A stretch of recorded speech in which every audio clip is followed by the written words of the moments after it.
adjust my audios. Welcome everybody. Let's give you some banners to look at. Did I even make one? I didn't. All right, I have to start this over, but that's okay because I can do this right now because I am editing this after I download it. So, huh.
Be good.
All right, I'm digging that. All right, let's see where I am. Let's do this. Let's do that. Yeah. Hmm.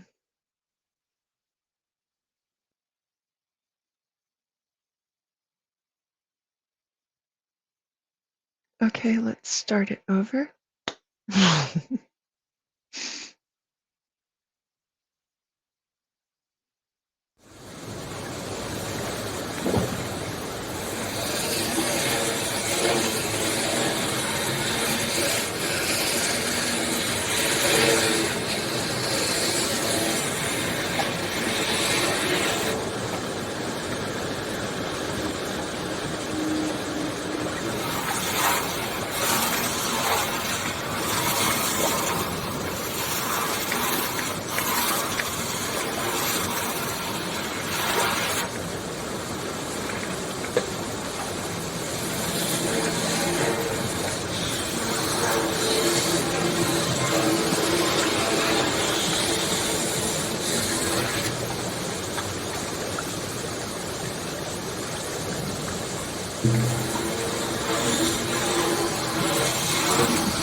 Welcome, welcome all to the inaugural Life of Pisces, and you can spin that a lot of different ways. the inaugural Life of Pisces podcast. So you may be seeing this in different platforms.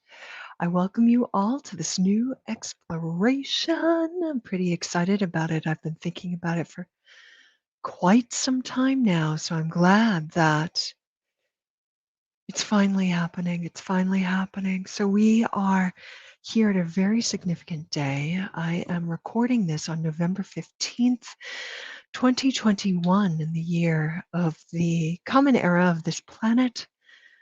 And there's a lot of really interesting things that are happening that I've been sensing and feeling. And I checked in with some of my energy sensitive friends and some of my teachers. And I thought I would share with you now.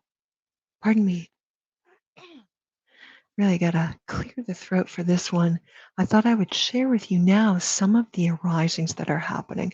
What I really need to call this episode is buckle up. And if you've been with me for a while, I've been saying buckle up on and off for the last, what, 2 years, 3 years maybe? Here's the buckle up of all buckle up. And it's happening in a 2 week span. Some people are naming it, some people are not. I'm going to call it out. We're feeling it internally and externally. What's happening generally? I'll speak about the astrology or astrology, as some of my astrology peeps call it. Just a tiny bit. We are post new moon in Scorpio with its own Uranus relationship to that new moon in Scorpio. So we've got that. We're moving now we're about to come into a lunar eclipse with a whole bunch of squares, energetic squares, astrological squares. I'm going to leave it at that. If I have a mind to, I'll put some links, if there's a place to put links here, where you can go and check some of that out. But it is an extraordinary time. So who I'm speaking to here today, who I'm addressing, and generally, if you've seen me in the last 4 or 5 years, this is who I'm addressing across the board. I'm addressing those who are spiritually aware, awake in some capacity, or the wannabes, or awake curious. You think you are, but maybe you're not. So let's just talk about the feels that are happening. So I'm not going to dumb down, or as little as I need to, dumb down any of these perceptions that are coming through. So we've been feeling it since this new moon in Scorpio, 2021 November, early November, this kind of dredging up, and even since the beginning of November, this kind of dredging up from the swamp that's in the basement, from the cobwebs that are in the attic, our stuff. You might want to call that karma. And let me tell you, my view of karma, pretty basic and pretty expansive at the same time. All I mean by that is cause and effect. Cause and effect, which is a kind of rhythm and a kind of flow. It's neutral. There's no bad. There's no good. Unless you call it thusly. It's simply cause and effect. In a very large scale, bird's eye view of this cause and effect, we may not know the initial cause, the root seed of what is currently arising, nor may we understand the actions and the seeds created now, the ripple effect it may have in a larger perspective in terms of time and space. Space, there is just current now. There is no time fluctuation. Although you could put karma within time, and most people do. Cause and effect can be seen spatially in a cosmic and very mundane level, and time-wise stretch outside of time. The time may not be so apparent, but here in this time-based space-time reality, we see that. Okay, enough said. That's where we are with the space-time continuum in its relationship to karma. So here we are, right now, November 15th and the rest of November. Let's just talk the rest of 2021, the last stretch, which may have reverberations through early January. Hope you all are meditating. And we're calling the meditation cushion our buckle in, buckle up time. There is this vibration of, let me call in different perspectives of this. In one sense, it's this thinning of the veil, which we are all accustomed to, the thinning of the veil in terms of what happens every autumnal season, Samhain, Halloween time, this thinning of the veil, Day of the Dead, thinning of the veil. There's an extension here, and this recapitulation, regurgitation, continuance of this through November with the energies, this thinning of the veil, so that we may see more clearly our own personal hell and our own collective hell realms, our own inner and outer shadows, the negative, the density of our karmic comeuppance, an expression of our karmic comeuppance. So now's the time for us to see these arisings. They're most available for us, for those of us who are awake to these things. We will experience it within of what is, we're looking at this again? This again? Holy guacamole chips. We're seeing it externally. People will be feeling it even if they're functioning from an unconscious level where they're acting out their darkest behaviors, their darkest projections, which is all karma based, which is all cause and effect from this current life stream or other life streams in the concurrent energies outside of this pasting and futuring. It's all happening really. So with this veil parting, and we're seeing all the comeuppance and all the deep conditioned responses, whether we're aware of them or not, they're being played out in the mind space, which will affect the heart space and the body space in the unconscious, subconscious, unless you're aware of those realms, the mental, conceptual, how we believe things are, what we think things are, what we unconsciously believe, what we unconsciously think, that papancha mind pattern that's going on. This is all because the veil is thin and hardly existence at times. It's a lot of these kinds of acting outs. The aspect of mind, that is the adult brain, the neocortex, maybe it's your admin, but it's more your ambassador to life, within and without, that has this calm, peaceful, equanimous awareness will be able to witness this.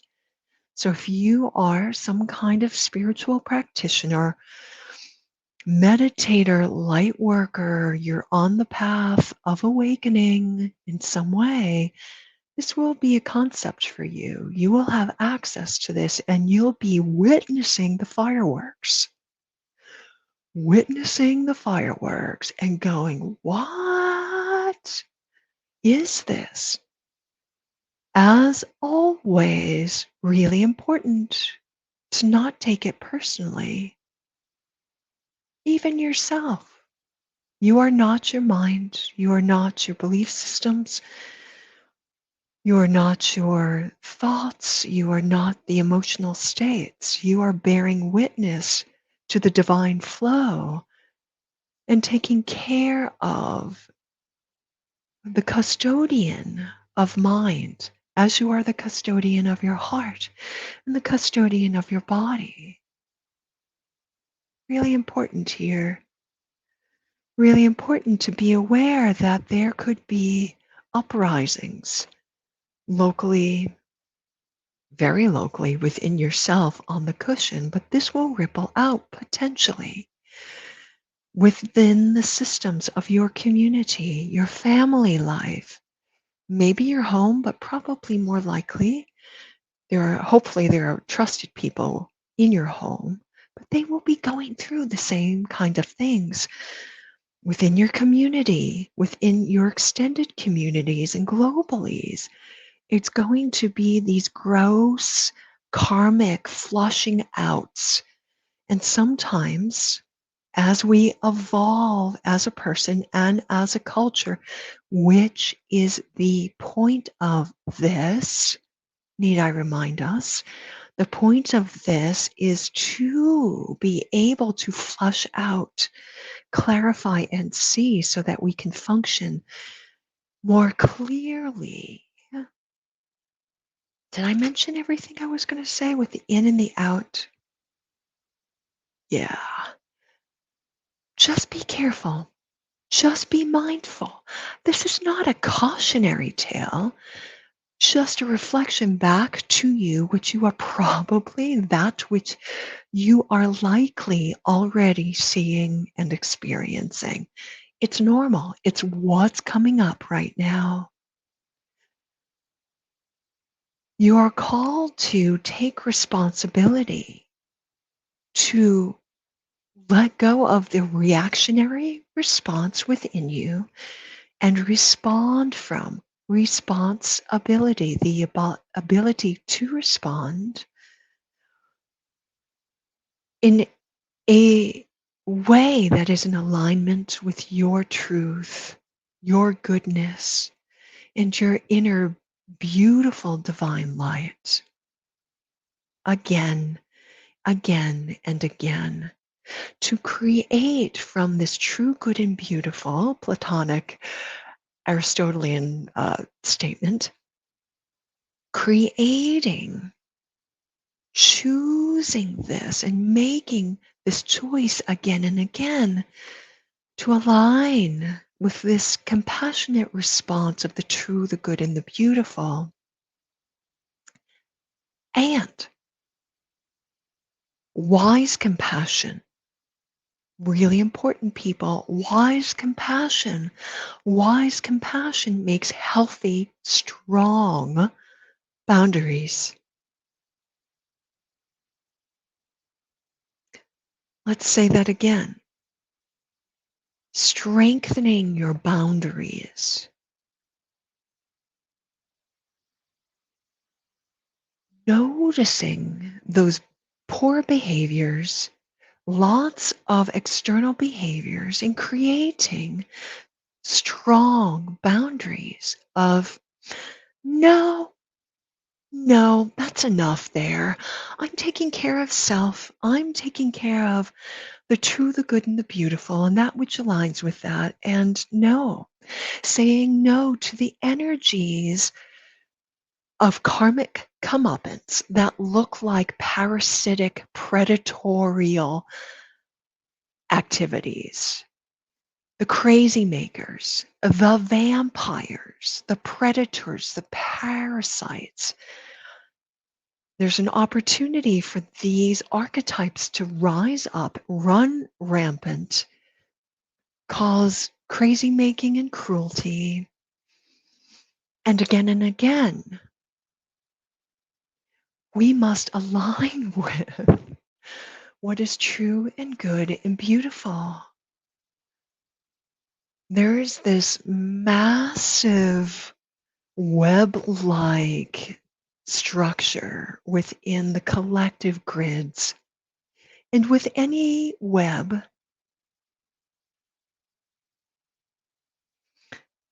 we can see through a beautiful Aquarian era flavored by the moon fluctuations of the eclipse of the moon. This moonlight glow upon the web is beauty.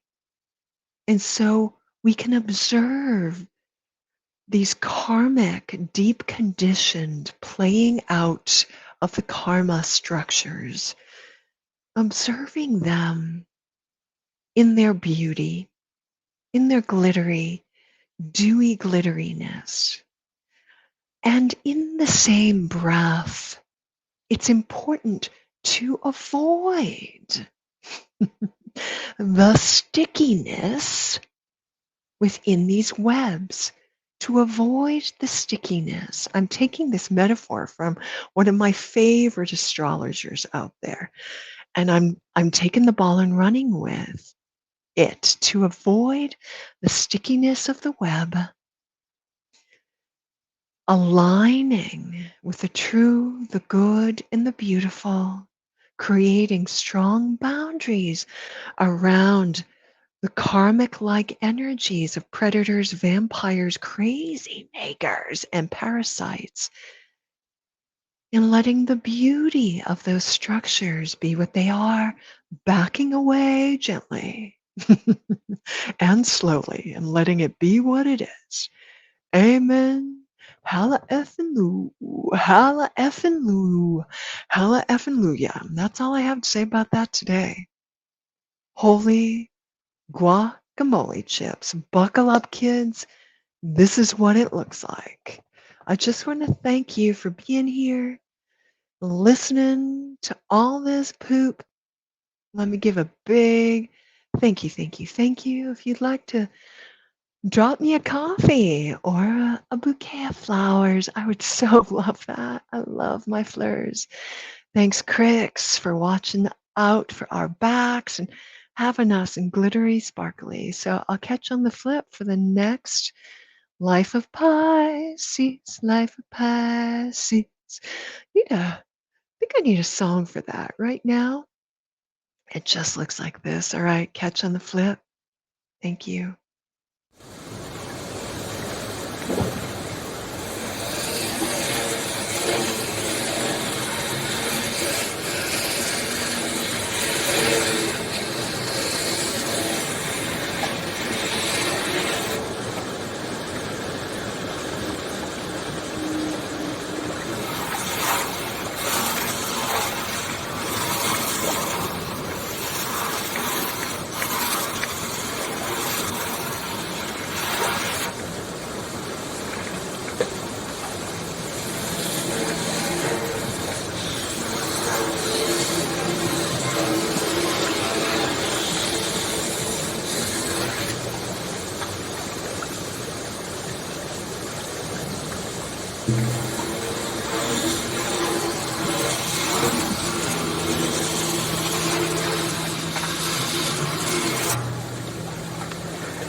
All right, that's the end.